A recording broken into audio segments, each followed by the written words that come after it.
허허이! 코스피가 떨어지죠. 좀 이상해요. 금요일에도 사상 최고치를 찍었어요. 9386. 그런데 이상하게 시장 참가자들이 그렇게까지 행복해하는 분들이 많이 없어요. 어떤 분들은 이런 말씀도 하십니다. 도대체 뭐가 오르는 거야? 내 계좌는 다른 세상 이야기인데 어제 오른 거 쫓아가면 오늘 죽고 오늘 오른 거 쫓아가면 내일 죽고 실제로 데이터를 후벼 파보면 단순히 봤을 때는 삼전, 닉스, 삼성전기 정말 몇몇 양극화 주도주들만 제외하고는 모두가 불평 불만을 토로하는 자본주의 사회에서의 코스피 내 계좌는 정말 냉정한 현실을 맞이하게 되는 거예요. 그래서 일단은 감으로 이 이야기를 하지 않고 하나하나 숫자를 후벼 파봐야겠죠. 누가 사고 누가 팔았고 왜 그리고 이게 오늘의 하이라이트인데 금요일 코스피가 오전에는 좋았다가 오후에는 무너졌는가. 그런데 재밌는 거는 이게 또 한국만의 이야기도 아니에요. 그래서 이번 주를 한 문장으로 정리하자면은 계속 올랐는데 계속 불안했다. 코스피가 금주 같은 경우에는 불과 4거래일 만에 거의 5%가 올랐잖아요. 여기까지만 보면 정말 좋은 장이죠. 더군다나 6월 19일 금요일에는 10시 15분경에 9386을 찍고 분위기 좋았어요. 이대로 또 신고가 가나 만스피 가자. 그런데 마감은 9052. 장중 고점 대비 3.5% 가까이 말렸어요, 일단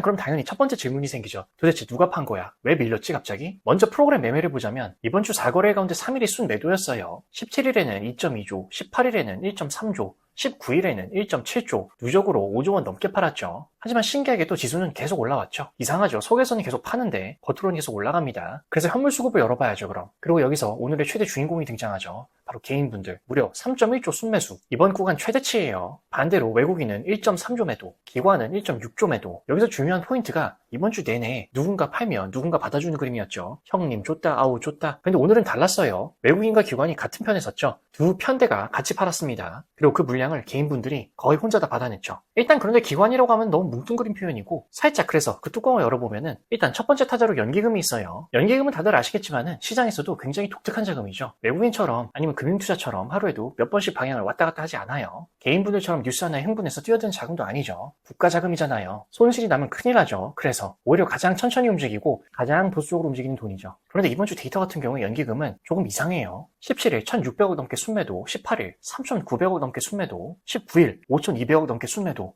사흘 연속 일단 정확히는 16일부터 미미하긴 했지만은 나흘 연속이죠. 매도 규모가 뭐 엄청나다고 볼 수는 없지만은 점점 불어나고 있어요. 여기서 중요한 건 연기금이 얼마를 팔았냐보다는 방향, 가장 천천히 움직인 돈이 조금씩 발을 빼고 있는 거죠. 그런데 여기서 끝이 아니었죠. 선물 시장을 열어보니까 또 다른 그림이 하나 나왔는데 투신이 무려 1.4조 선물 매도를 기록했어요. 물론 투신은 단기 방향성 왔다리 갔다리. 그래서 앞으로 시장이 폭락한다 뭐 이런 의미라기보다는 기존에 들고 있던 주식들을 방어하기 위한 하나의 보험 기제인 거죠. 쉽게 이야기하면 좋은데 혹시 모르니까 안전 벨트는 꽉. 그리고 이제 파이널 보스인 외국인 같은 경우 불과 하루 전 아니 이틀 전 3일 전만 하더라도 계속해서 주식 선물에서 포지션을 늘려나가면서 빌드업을 하고 있었죠. 강하게 베팅했습니다. 그런데 딱 하루 뒤 금요일에는 정확히 반대로 움직였죠. 매수에서 매도로 동전을 바로 뒤집었어요. 여기까지 종합하면은 이번 주 시장에는 세 가지 움직임이 동시에 나타났다. 가장 보수적인 자금인 연기금은 4월 연속 매도를 늘리고 있고 투시는 혹시 모를 상황에 대비해서 안전벨트를 꽉 매고 있고 외국인은 불과 며칠 전까지의 포지션을 지금 정리 중에 있죠. 그런데도 코스피는 신고가를 또 찍고 있다. 자, 여기서부터는 모두들 답을 아시죠? 역시나 우리들의 삼전 닉스, 그 중에서도 시장이 밀리는 와중에서도 금요일 SK 하이닉스는 정말 미친 활약을 보여줬죠. 비록 장 막판에 밀리긴 했지만은 지금 7일 연속 상승이라는 미친 듯한 활약을 보여주고 있어요. 다만 이 두 종목만도 국한하면은 실제 지금 시장 이야기가 약간 왜곡될 수가 있는데 예를 들어 보면은 목요일 같은 경우에는 프로그램 매수 상위권에서 삼성전자와 삼성전기가 있었죠. 반도체 이야기로 시장이 뜨거웠어요. 그래서 또 하루가 지나니까 갑자기 LS 일렉트릭이 상위권으로 올라오고 SK텔레콤이 등장하고 네이버가 등장하고 현대차가 보여요. 어제 그렇게 뜨거웠던 종목들은 순위가 밀리거나 아예 보이지 않거나 처음에는 순환매가 잘 도는구나 이렇게 생각할 수도 있는데 며칠치를 계속 붙여놓고 보면은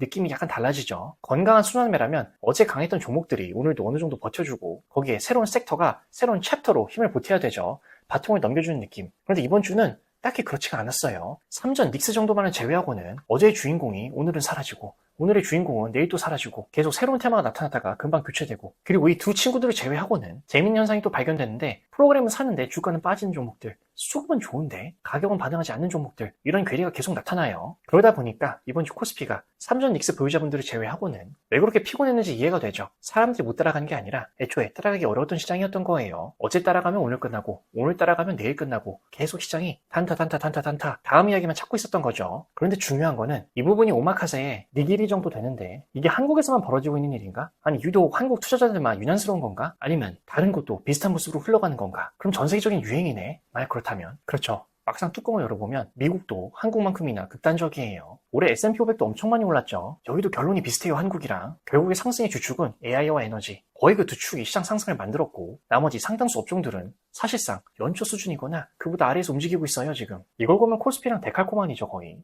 삼성전자, SK하이닉스, 삼성전기, LS일렉트릭, 방산, 전력기기, 몇몇 에너지 섹터 계속 소수의 강한 테마가 시장을 끌고 나머지는 그 뒤를 따라가죠. 우리가 이번 주 내내 봤던 그 그림이잖아요. 더 재미있는 숫자도 있는데 미국 S&P 500 상위 10개 기업의 비중이 이제 전체지수의 거의 40% 가까이 돼요. 예전보다 훨씬 높아졌죠. 삼전 닉스도 코스피 지수 구성을 50% 넘게 가까이 차지하고 있죠. 그리고 최근 몇 년 동안 시장 전체 수익률의 상당 부분도 이 소수 기업들이 만들어냈어요. 그러다 보니 이번 주 코스피 퍼즐도 끼워 맞춰주기 시작하죠. 우리가 보고 있던 게 한국만 이상한 현상이 아니었던 거예요. 전 세계 시장이 조금씩 비슷한 구조로 변하고 있다. 강한 펀더멘털을 가진 소수 기업들이 지수를 끌고 간다. 그리고 그 주변에서는 나머지 자금들이 계속 다음 주인공을 찾으면서 움직이죠. 코스닥이 괜히 박살나는 게 아니에요. 코스닥은 지금 관심도, 안중에도 오마카세 코스 나오기 전에 스키다시도 안 된다. 그래서 뉴스를 보면은 지수는 계속 신고가.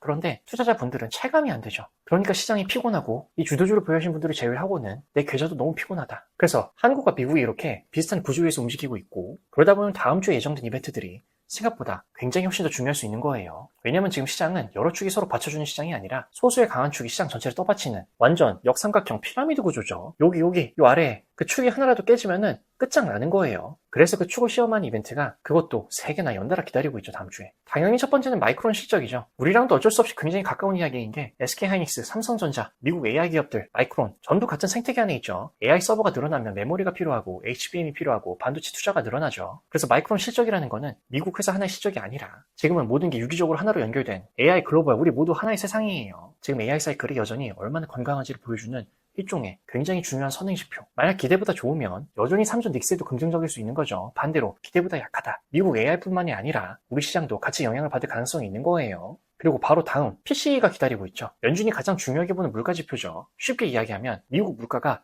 정말 잡히고 있냐 아니냐. 그런데 이번엔 조금 특별한 게 최근 연준은 시장과 소통하는 방식을 조금 바꿨죠. 지난번 영상에서 왜 케빈 워시가 이렇게 재미있는 새로운 구조를 택했는지 조금은 이해가 되는 대목이에요. 앞으로 어떻게 할지 힌트를 덜 주고 있죠. 그러다 보니까 예전에는 대충 이 정도 나오겠는데 이렇게 준비를 했는데 지금 실제 숫자가 나왔을 때 시장이 받는 충격이 훨씬 더 커질 수가 있습니다. 그리고 금요일 코스피를 머리끝 위에서 턱 밑 아래 정도까지 끌어내렸다가 다시 코 정도 부근까지 말려 올려준 중동 변수가 있죠. 앞으로도 이 중동 관련 문제는 블랙스완처럼 가끔씩 큰 손들이 차익 실현을 할 수 있는 아주 유효한 명분을 만들어줄 수 있어요. 이번에도 이상한 증거들을 하나씩 꺼내기 시작했는데 아니 서명을 했는데 회담 연기, 호르무즈 통행이 무료라는데 보험을 가입해야 된다. 휴전이라는데 이스라엘은 안 들어갔죠. 그리고 열렸다는 호르무즈 해협에는 기뢰가 득실득실. 최고 지도자인 모스타바는 승인했다는데 표정은 싸늘하고. 그렇다면 여기서 답이 내려지죠. 근본 MOU 협정은 미국과 이란의 이건 결국에는 바로 전쟁에서 가장 중요한 것. 군대 숫자도 아니고 미사일 개수도 아니고 군자금도 아니죠. 바로 시간. 근본 트럼프 대통령이 사인한 MOU만 하더라도 굉장히 자신있게 말했었죠. 합의 끝. 시장 환호했었고 유가 내려왔고 주가는 올랐고 전쟁이 끝났다고 다들 생각했죠. 근데 며칠 지나면서 요상한 뉴스들이 또 나오죠. 회담 연기. 더군다나 이란 측 새로운 지도자는 사실 난 이 합의를 그렇게 원하지도 않았다. 또 이상한 소리를 해요. 그럼 질문이 생기죠. 도대체 누가 이긴 거고 뭐 어떻게 돌아가는 거야 이거. 그리고 트럼프 대통령은 승리를 계속 선언하는데 왜 계속 미국은 설명을 해야 되는 입장인가? 이란은 폭격을 당했는데 왜 계속 새로운 조건들을 꺼내는 건가? 그리고 이 전쟁은 2월에 시작됐는데 정작 이란은 5월에 이미 앞으로 벌어질 협상을 대비해서 기관 하나를 조용히 만들어놨어요. 뒤에서 설명드릴 이 모든 협상의 핵, 바로 PGSA라는 기관. 처음에는 아무도 신경 쓰지 않았고 그냥 정부 기관이 하나 생긴 줄 알았는데 지금 와서 뚜껑을 열어보니까 이 기관이 이번 협상에 가장 강력한 카드가 되어버린 거죠. 한마디로 이란 최고 권력자가 말하는 내용은 야 급했던 건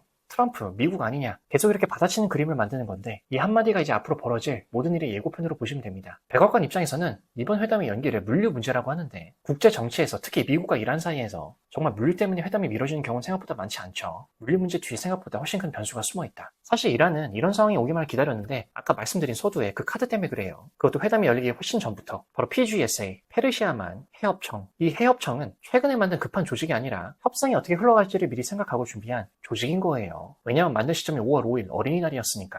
그리고 더 흥미로운 건 이 기관이 하는 일인데 호르무즈를 지난 배들을 관리하는 역할. 여기까지 별 문제가 없어 보일 수도 있어요. 그런데 합의가 발표되고 나서 PGSA가 갑자기 움직이죠. 호르무즈를 지나가는 배들은 보험에 가입하세요. 보험? 갑자기? 이제 고개가 갸우뚱해지죠. 분명 뉴스에서는 호르무즈를 무료로 열었다고 했는데 왜 보험이 필요하냐? 여기가 이번 이야기에서 가장 영리한 부분이죠. 이란은 끝까지 통행료라는 표현을 쓰지 않았어요. 대신 보험이란 표현을 쓰죠. 겉으로 보면 둘은 비슷하다. 하지만 법적으로는 완전히 다른 이야기예요. 아파트 주차장을 무료로 개방한다고 해놓고 주차는 공짜죠. 대신 안전을 위해 등록은 해야 되고 등록을 위해 보험은 가입해야 되고 지금은 무료예요. 그런데 약관 마지막 줄에 향후 보험료는 부과될 수 있다. 이런 문장이 적혀있으면 느낌이 아주 쎄하죠. 바로 이런 구조예요, 지금. 솔직히 PGSA는 처음부터 숨기지도 않았어요. 향후 보험료를 받을 권리를 남겨뒀죠. 그러니까 지금은 당장 무료. 하지만 60일 뒤에 상황이 어떻게 바뀔지는 아무도 모르죠. 그러니까 미국도 고민이 생기죠. 왜냐하면 PGSA는 이미 미국 제재 대상에 올라와 있기 때문이에요. 만약 나중에 보험료를 내야 되는 상황이 온다. 선박들은 호르무즈를 지나려면 돈을 내야 되는데 그 돈을 내는 순간 미국 제재 문제가 생길 수도 있는 아주 복잡한 상황이 들어가는 거예요, 이것도. 바로 여기서 이번 협상의 본질이 보이는데 미국은 폭격으로 상대를 압박하죠. 이란은 제도로 상대를 압박하고 있어요. 미국의 무기는 군사력이었고 그리고 국제 정치에서 종종 무서운 건 폭탄보다 규칙이죠. 폭탄은 한번 터지고 끝나면 바이바이. 그런데 규칙은 한번 만들어지면 계속 작동하기 때문에. 그렇기 때문에 이번 싸움은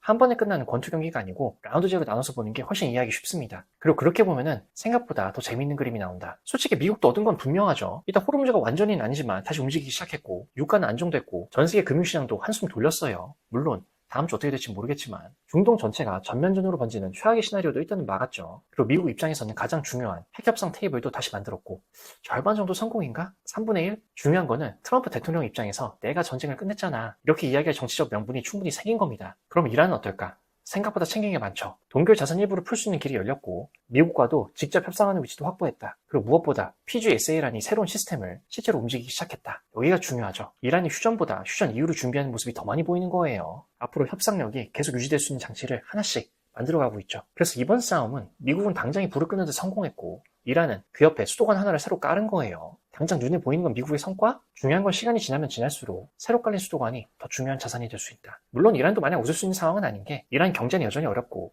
호르무즈도 완전 정상화하는 거리가 있죠. 내부 강경파랑 실용파랑 갈등도 엄청나요. 다만 이란 입장에서는 계속 미국을 협상장에 붙잡아둘 카드를 꼭 쥐게 됐다. 그래서 앞으로 60일에 시장을 뒤흔들 수 있는 블랙 스완은 또 합의됐다, 뭐 또 연기됐다 이런 같은 헤드라인보다는 복잡한 게임에서 다음에는 누가 새로운 카드를 꺼내느냐, 그게 앞으로 시장과 투자자들에게 가장 큰 변수가 될 가능성이 높은 거죠. 그러다 보니까 이번 주 큰손들도 시장에서 그 움직임이 굉장히 비슷했죠. 연기금, 투신, 외국인, 삼전 닉스가 좋다는 걸 모르는 분들이 아니에요. 그런데 동시에 혹시 모를 변수에 대비해서 조금씩 보험을 사고 있는 느낌. 보험은 내일 사고가 난다고 믿어서 드는 게 아니죠. 사고가 안 나는 게 제일 좋습니다. 다만 마냥을 대비해서. 그래서 다음 주 시장이 더 중요해지죠. 마이크론 실적 발표, 미국 물가, 그리고 이란과의 협상. 좋은 뉴스가 계속 이어지면 이런 보험은 그냥 괜한 걱정, 기우에 불과한 거죠. 그래서 지금 중요한 포인트는 수익을 얼마 낼까? 중요하죠. 다만 동시에 리스크를 어떻게 관리할까? 그 질문을 더 많이 던지고 있는 것 같아요. 어떻게 보면 이번 주 연기금도 외국인도 중동의 이란도 전부 같은 게임을 하고 있었다. 당장 이기려고 한 게임이 아니라 조금이라도 더 많은 시간을 벌어두는 그 게임. 그래서 이번 주 시장에서 가장 비싸게 거래된 자산인 삼성전자도 SK하이닉스도 어쩌면 시간과 보험에 그 교차점에서 상승하고 있는 건지도 몰라요.